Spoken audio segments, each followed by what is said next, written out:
le siècle nouveau est arrivé 15 ans plus tôt. Il est déjà là, à Monaco. Désormais, vous pouvez accéder au stade Louis II en voiture. Vous êtes ici à l'intérieur et vous n'avez pratiquement plus besoin d'en sortir où que vous vouliez aller. 1700 places sont à votre disposition dans ce parking, constamment surveillé par 130 caméras, pas une de moins. Ce n'est d'ailleurs pas la seule régie, outre un autre centre de sécurité qui permet de surveiller toutes les installations sportives. Il y a également une régie qui centralise tous les éclairages et la climatisation de ce complexe. Voilà, dans un exemple, ici vous avez la salle d'escrime. Alors vous avez cette télécommande au niveau de l'éclairage et plus la circulation, le cheminement qui amène à l'escrime. Et à côté vous avez la télécommande, la climatisation. Alors là par exemple l'éclairage du stade de football fait combien de lux au sol? 1200 lux pour les compétitions internationales. La salle omnisport pareil, idem, 1200 lux. Tout a été prévu pour avoir des retransmissions internationales.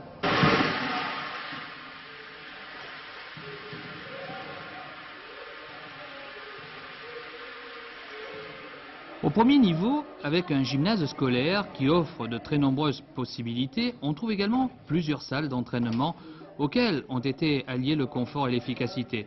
Les vestiaires sont appropriés à chacune de ces salles, parfaitement équipées par ailleurs avec un matériel sophistiqué et adapté aux différentes spécificités de toutes les disciplines pratiquées.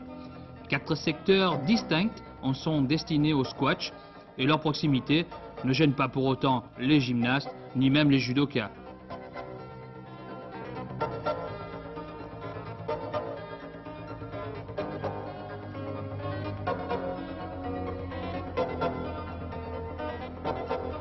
À l'étage supérieur, un grand hall favorise l'accès à la salle omnisport qui saura parfaitement répondre à tous les besoins avec une facile adaptation aux multiples et très différents événements.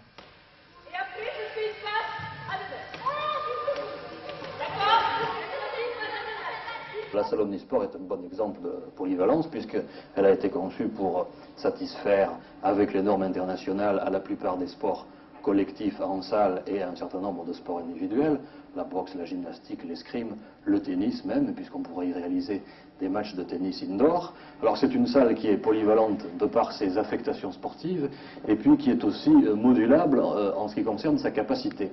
Vous avez derrière moi un exemple de tribune escamotable qui font, au fond de la salle, qui permettent d'avoir, selon les configurations sportives, selon les sports qui sont pratiqués, une capacité qui va varier de 2200 à 3700 spectateurs pouvant être accueillis dans cette salle.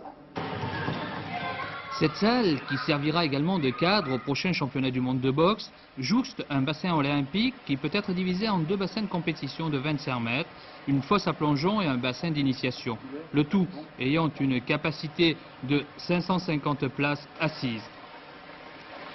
Nous allons à présent quitter ce centre nautique, direction le 4e niveau vers les stades de football, en passant par les guichets. L'architecture est très belle, hein, et puis elle rentre bien dans le site, si l'on peut dire, de Monaco, au point de vue du cycle même de Fonguay, tout ça, c'est bien. Hein.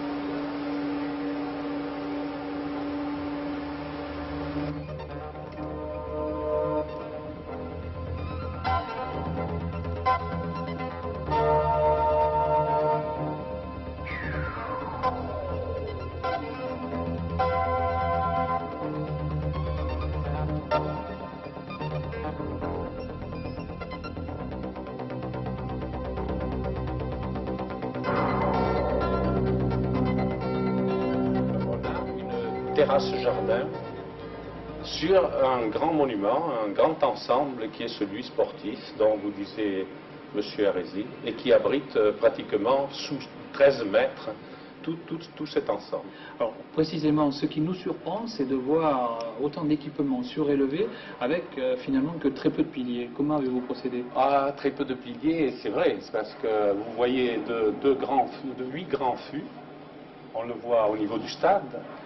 Bien que dans les supports de tous les parkings, de toutes les structures de parking, on a quand même créé à l'intérieur des terres, hein, pour rejoindre le substratum en place, bien 430 appuis qui sont des barrettes qui arrivent quelquefois à 7,20 mètres de long sur 35 mètres de haut.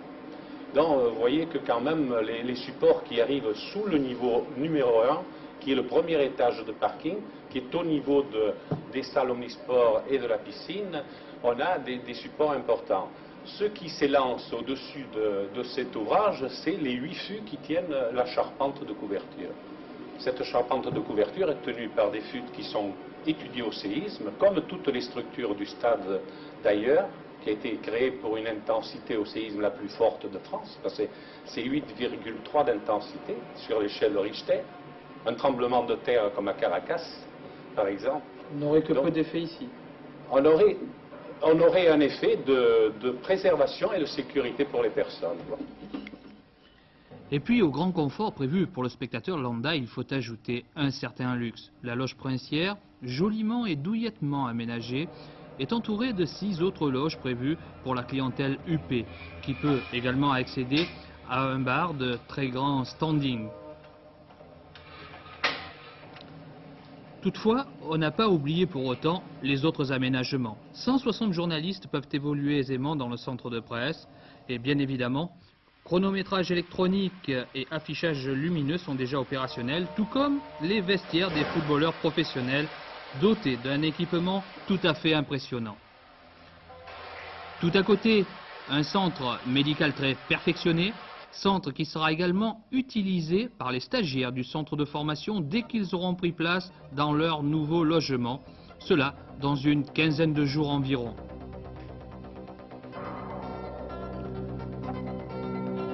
Autant d'aménagements parfaitement intégrés dans cet extraordinaire complexe pluridisciplinaire. Le souci d'intégration a été un des points prédominants de cette opération. L'intégration au niveau fonctionnel, c'est-à-dire que nous avons une participation du stade finalement à l'urbain, non seulement au niveau des façades et l'intégration de site, comme vous avez pu le constater, mais également au niveau des fonctions, puisque en dehors du complexe sportif à proprement parler, nous trouvons des équipements de bureaux de plusieurs milliers de mètres carrés de surface. Nous trouvons une brasserie qui participe à la fois du stade et de l'urbain. Nous trouvons également des relations privilégiées avec les futures zones scolaires qui seront créées sur le terre-plein de Fontvieille et qui seront reliées directement, sans traverser de voirie, dans les parties affectées aux scolaires du stade lui-même. 600 millions de francs, c'est le coût de ce magnifique stade Louis II qui, dès le premier regard, illustre une très très belle réussite. Réussite qui doit beaucoup au prince Régnier III.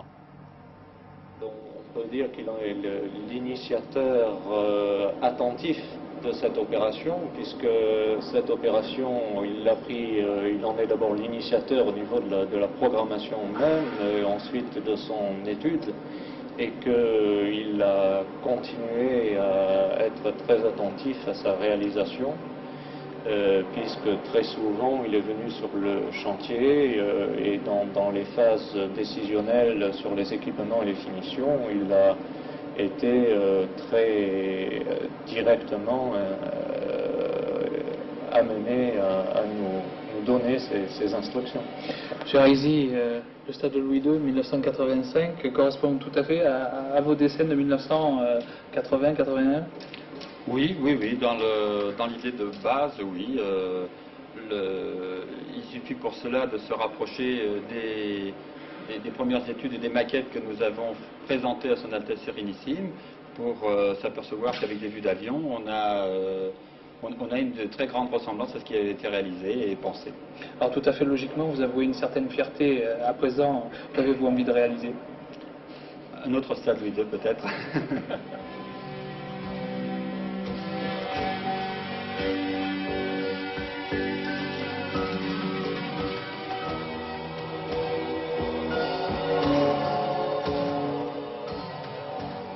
Sportifs de toute nationalité, vous qui constituez les joyeux d'une civilisation moderne trop tourmentée, l'un des plus beaux écrins du monde vous est offert dans l'une des plus coquettes principautés.